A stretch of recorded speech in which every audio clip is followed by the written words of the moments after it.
स्वागत करते हैं आपका अपने YouTube चैनल एसएस स्टडी में। तो रोज की तरह आज फिर से हम झारखंड सामान्य अध्ययन का नया संस्करण लेके आए हैं और आज हम काफी इंपॉर्टेंट टॉपिक पर चर्चा करेंगे। आज हम चर्चा करने वाले हैं झारखंड सामान्य अध्ययन के अंतर्गत जो आते हैं सीएनटी एक्ट 1908 के ऊपर आज हम चर्चा करेंगे। यह एक भूमि संबंधी कानून है। इसके जो महत्वपूर्ण बिंदु है उस पर हम डिटेल में चर्चा करेंगे। तो आप सभी से रिक्वेस्ट करते हैं कि चैनल को ज्यादा से ज्यादा शेयर करें। वीडियो अगर अच्छा लगे तो वीडियो देखने के बाद अंत में लाइक जरूर करें। और हमारा जो पिछला वीडियो है और टेस्ट सीरीज भी हमने डिस्क्रिप्शन बॉक्स में लगा रखा है। आप चाहें तो टेस्ट लगा करके खुद का आकलन कर सकते हैं और पिछला वीडियो भी डिस्क्रिप्शन बॉक्स में जाके देख सकते हैं और सेपरेट प्लेलिस्ट भी है, प्लेलिस्ट से आप जाके आसानी से देख सकते हैं। तो झारखंड सामान्य अध्ययन का जो सीरीज चल रहा है ये स्पेशल झारखंड सीजीएल और जेपीएससी के लिए तैयार किया गया है। तो शुरू करते हैं आज सीएनटी एक्ट यानी छोटा नागपुर टेनेंसी एक्ट के ऊपर हम पहला बिंदु लेते हैं। तो यह सीएनटी एक्ट यानी छोटा नागपुर टेनेंसी एक्ट 1908 में यह लागू हुआ है। तो इसकी शुरुआत कब हुई थी इस पर अगर हम चर्चा करें तो छोटा नागपुर के राजा दर्प शाह ने 1781 में ईस्ट इंडिया कंपनी की अधीनता स्वीकार कर ली थी। इसी के बाद संथाल यानी आदिवासियों में जमीन संबंधी कुछ परेशानियां उत्पन्न हुई और आंदोलन भी शुरू हुए उसी समय। तो छोटा नागपुर के राजा दर्प शाह ने 1781 में ईस्ट इंडिया कंपनी की अधीनता स्वीकार की और इससे पहले 1765 में अंग्रेजों को बिहार तथा बंगाल की दीवानी मिली थी। मतलब अंग्रेजों को बिहार तथा बंगाल एक प्रकार से कहा जाए कि वो उस समय पूरा अधिकार मिल चुका था। अंग्रेजों को बिहार तथा बंगाल की दीवानी मिल चुकी थी और उसके बाद छोटा नागपुर के राजा दर्प शाह ने 1781 में ईस्ट इंडिया कंपनी की अधीनता स्वीकार कर ली। तो संथालियों को यह डर सताने लगा कि कहीं ना कहीं उसकी जमीन उससे हड़प ली जा रही है। तो इससे संबंधित कई प्रकार के कानून बने जिससे हम बाद में चर्चा करेंगे। तो अगला पॉइंट हम लेते हैं सीएनटी एक्ट 1908 को बिरसा आंदोलन की परिणति भी माना जाता है। यानी बिरसा आंदोलन जो हुआ था उसके जस्ट बाद ही शुरू हुआ और बिरसा आंदोलन से कहीं ना कहीं ये रिलेटेड है और उसी से ये आंदोलन से ये जुड़ा हुआ है। इसीलिए सीएनटी एक्ट 1908 को बिरसा आंदोलन की परिणति भी माना जाता है। चौथे पॉइंट की अगर बात करें तो चौथा पॉइंट कहता है कि लॉर्ड मिंटो द्वित ने इस अधिनियम को पारित किया था। तो इस प्रकार के भी प्रश्न कई बार परीक्षा में पूछे जा सकते हैं। तो किस अंग्रेज यानी किस वायसराय के शासनकाल में यह पारित हुआ। तो लॉर्ड मिंटो द्वित ने इस अधिनियम को पारित किया था। इसे आप याद कर ले।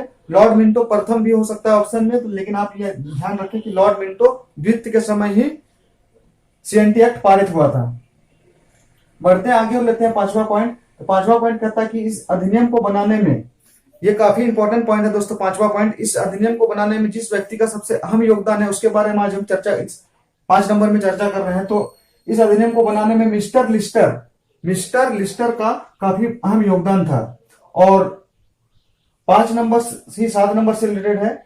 इस पर हम बाद में चर्चा करेंगे। तो छठा पॉइंट कहता है कि सीएनटी एक्ट को जनजातियों का महाधिकार पत्र भी कहा जाता है। तो यह प्रश्न काफी इंपॉर्टेंट बनता है ये पॉइंट कि किस एक्ट को जनजातियों का महाधिकार पत्र भी कहा जाता है। तो यह सीएनटी एक्ट है दोस्तों।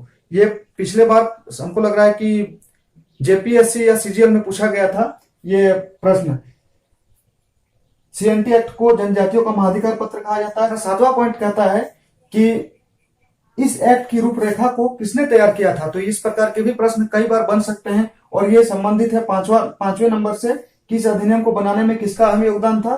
तो मिस्टर लिस्टर का अहम योगदान था। और 7वां नंबर कहता है कि इस एक्ट की रूपरेखा को किसने तैयार किया था। तो रूपरेखा का अगर हम बात करें तो सबसे बड़ा योगदान इसमें था फादर जॉन बैप्टिस्ट हॉफमैन का सबसे बड़ा योगदान था इसमें। 8वां पॉइंट कहता है कि इस एक्ट के अनुसार ये इस कानून में आखिर है क्या। तो इस कानून में इस एक्ट के अनुसार जमीन किसी विशेष व्यक्ति का ना होकर एक विशेष समुदाय का होता है। इस एक्ट में ये कहा गया है एक विशेष समाज का ये जमीन होता है, यानी कि जनजातियों का अगर कह दे तो कोई गलत नहीं होगा। इस एक्ट में ये कहा गया कि यह जमीन किसी विशेष व्यक्ति यानी किसी एक व्यक्ति के नाम पर ना होकर एक विशेष समाज का जमीन माना जाएगा। सीएनटी एक्ट यानी छोटा नागपुर एक्ट।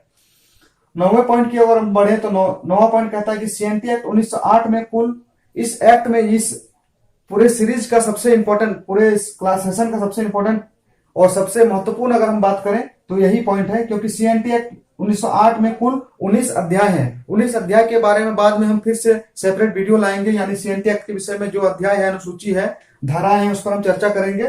तो सीएनटी एक्ट 1908 में कुल 19 अध्याय हैं, 271 धाराएं हैं तथा 2 अनुसूचियां हैं। आप साफ देख सकते हैं, आप पेन पेपर से नोट डाउन भी कर सकते हैं। काफी इंपॉर्टेंट सेशन चल रहा है। वीडियो को बिना स्किप किए हुए देखें, 2-3 बार देखें, आप ऐसे ही समझ सकते हैं। तो सीएनटी एक्ट 1908 में कुल 19 धाराएं हैं, 19 अध्याय हैं, 271 धाराएं हैं तथा 2 अनुसूचियां इसमें सम्मिलित हैं।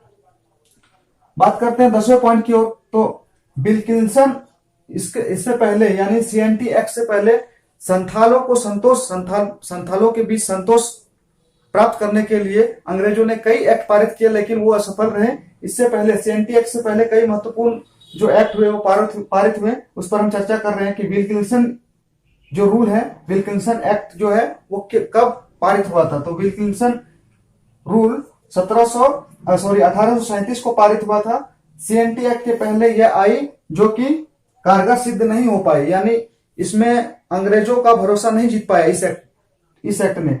11वें पॉइंट की अगर बढ़ते हैं तो 11 पॉइंट कहता है कि छोटा नागपुर भूघृती अधिनियम। छोटा नागपुर भूघृती अधिनियम भी काफी इंपॉर्टेंट रहा है अपने समय में। तो यह 1869 यानी 1869 में आई, लेकिन यह भी असफल रही।